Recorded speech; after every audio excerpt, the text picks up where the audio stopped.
আমি আমি হাফিজউদ্দিন আহমদ বীর বিক্রম সশ্রদ্ধ চিত্তে সশস্ত্র চিত্রে শপথ করিতেছি যে আমি আইন অনুযায়ী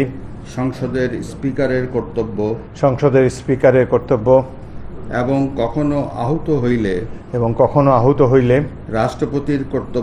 রাষ্ট্রপতির কর্তব্য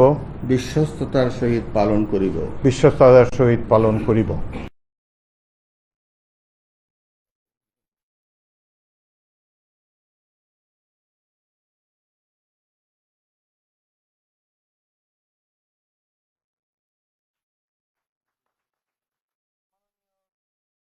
আমি ব্যারিস্টার কায়সার কামাল সশ্রদ্ধ চিত্তে শপথ করিতেছি যে আমি আইন অনুযায়ী সংসদের ডেপুটি স্পিকারের